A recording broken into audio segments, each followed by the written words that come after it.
আসসালামু আলাইকুম friends, welcome to my channel Munni cookings and বেকিংসে। আমি মুন্নি চলে এসেছি আজকে আপনাদের মাঝে আরও একটি নতুন রেসিপি নিয়ে। আমি আজকে আপনাদের সঙ্গে শেয়ার করব মজাদার এই কেক রেসিপি। মাত্র দুইটি ডিম দিয়ে তৈরি করেছি এই কেকটি। তো চলুন দেখে নেওয়া যাক কী কী উপকরণ লাগছে। আমি এখানে একটি বোল নিয়ে নিয়েছি। আমি এখানে দুইটি ডিম নিয়ে নিয়েছি।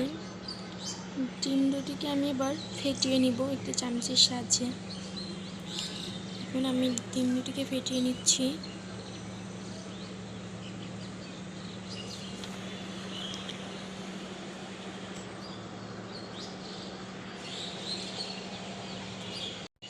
তো আমি ডিম দুটি ফেটিয়ে নিয়েছি।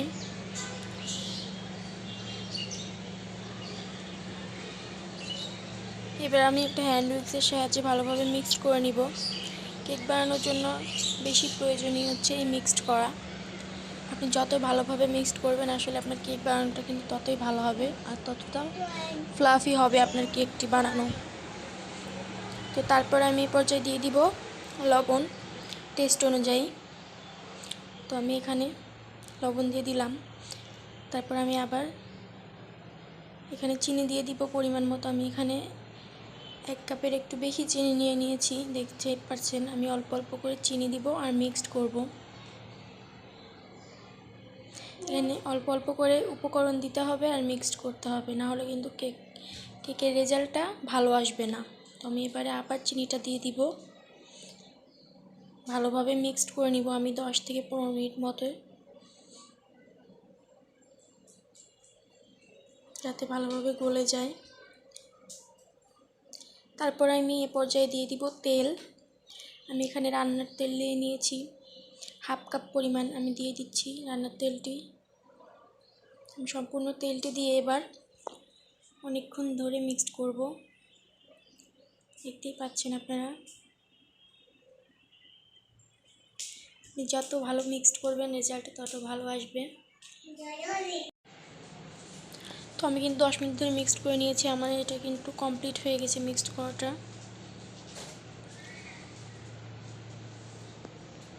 এবারে আমি এর মধ্যে আটা দিয়ে দিব। আপনারা চাইলে ময়দা দিয়ে করতে পারেন, কিন্তু আমার কাছে এখন আটা নাই, ময়দা নাই, কারণ আমি আটা দিয়ে দিচ্ছি। দেখুন, অল্প অল্প করে আটা দিব আর মিক্সড করব। প্রথমে আমি 1 কাপ দিয়ে দিলাম, ওইভাবে ঘুরিয়ে ঘুরিয়ে মিক্সড করব।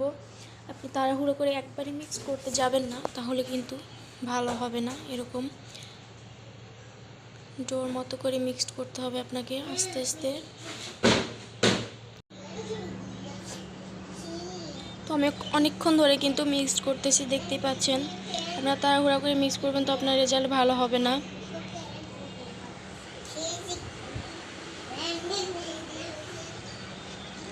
দেখুন, আমি কিন্তু 1 কাপ ময়দা দিয়ে প্রথমে মিক্স করে নিয়েছি ভালো মতো।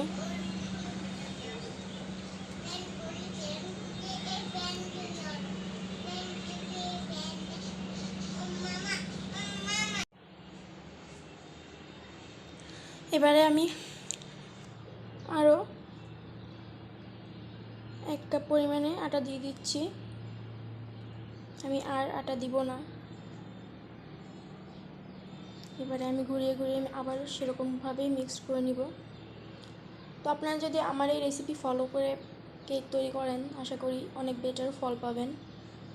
কারণ আপনারা যদি উল্টাপাল্টা ভাবে মেজারমেন্ট করে দেন, তাহলে কিন্তু অবশ্যই কেকটি ভালো রেজাল্ট আসবে না। এই পর্যায়ে আমি এর মধ্যে দিয়ে দিব বেকিং পাউডার 1 চামচ। আপনি কিন্তু বেকিং সোডা দিতে যাবেন না, কেকে বেকিং সোডা ব্যবহার করা হয় না, বেকিং পাউডারটা ব্যবহার করবেন। তারপর আমি ভ্যানিলা এসেন্স নিয়ে নিয়েছি। দেখুন, আমি সামান্য পরিমাণে ভ্যানিলা এসেন্স দেবো, যাতে ডিমের গন্ধটা না আসে। বেশি দিবেন না, তাহলে কিন্তু কেকটি খেতে তিতা লাগবে।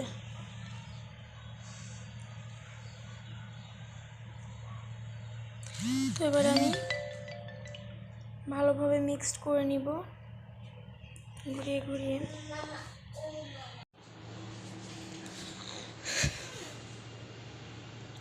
তো আমি ভালোভাবে কেকের এই ডোটা তৈরি করে নিচ্ছি। দেখুন মিশ্রণটি ভালোভাবে মেশানোর পর আমি এখানে পানি অ্যাড করে দিব। আপনারা চাইলে গুঁড়া দুধ বা লিকুইড দুধ দিতে পারেন, জাল করে ঠান্ডা করে দিতে পারেন। আমি এখানে পানি দিয়ে দিব, অল্প করে পানি দিব আর ব্যাটারটা তৈরি করব।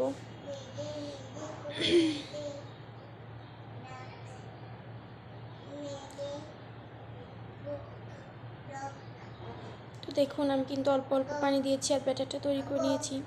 তবে এখানে দুধ দিলে বেশি ভালো হয়।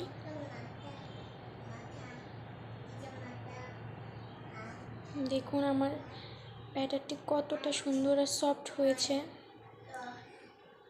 কেকের ব্যাটার কিন্তু এরকমই হবে, পাতলা হবে না, ঘন হবে না, একদম মিডিয়াম থাকবে।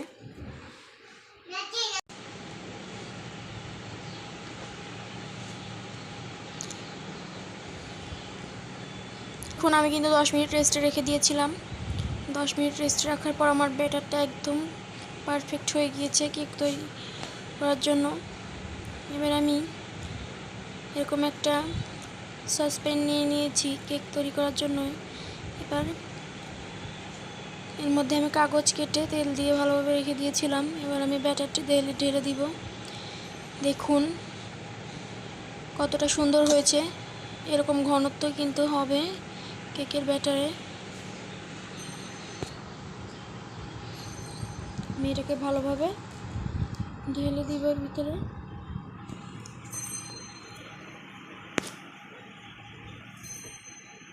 তো আমার কিন্তু পুরোটা ঢেলে নেওয়া কমপ্লিট। আমি এবার এর মধ্যে ভালোভাবে চেপে চেপে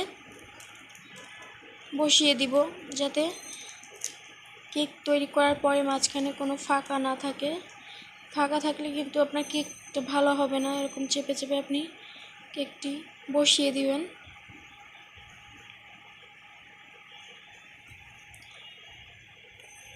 তো আমার এটা হয়ে গেছে। তারপর আমি এখানে দেখুন কিছু বাদাম নিয়ে নিয়েছি উপর দিয়ে ছড়িয়ে দেওয়ার জন্য।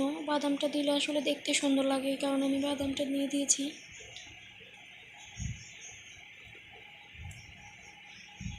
আমি এভাবে বাদামগুলো ছড়িয়ে দিচ্ছি।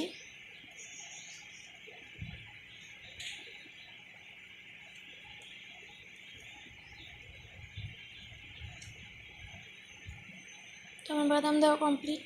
আমি চুলায় একটি পাতিল বসিয়ে দিয়েছিলাম, তার মাঝখানে বালু দিয়ে দিয়েছিলাম। দেখুন আমার বালুটি কিন্তু গরম হয়ে গিয়েছে। এবার আমি এর ভিতরে একটা স্ট্যান্ড বসিয়ে দিব।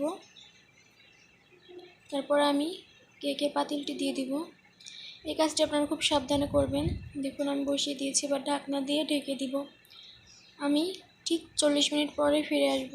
40 মিনিটের মধ্যে কিন্তু আমার কেকটি তৈরি হয়ে যাবে। তো দেখুন আমার কিন্তু কেকটি তৈরি হয়ে গিয়েছে। তো দেখতেই পাচ্ছেন আমার কেকটা কতটা সুন্দর হয়েছে।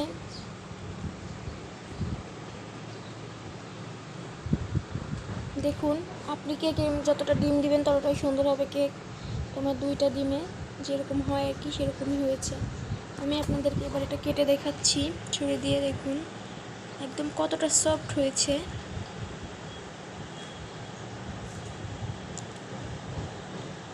তো দেখুন ভিতরে কিন্তু কোনো রকম কোনো ফ্লাফি নাই, একদম নরম হয়েছে, স্পঞ্জি হয়েছে। তো আমার এই কেকের রেসিপিটি আপনাদের কেমন লেগেছে অবশ্যই কমেন্ট বক্সে জানাবেন। সেই সাথে লাইক কমেন্ট শেয়ার করে আমার পাশে থাকবেন। আর আমার চ্যানেলটিকে অবশ্যই সাবস্ক্রাইব করে দেবেন ভিডিওটি ভালো লাগলে। আর আশা করি আমার এই রেসিপি ফলো করে কেক তৈরি করলে অবশ্যই রেজাল্ট ভালো হবে। তো আজকের মতো আমি এখানেই বিদায় নিচ্ছি। আপনারা সবাই ভালো থাকবেন। আল্লাহ হাফিজ।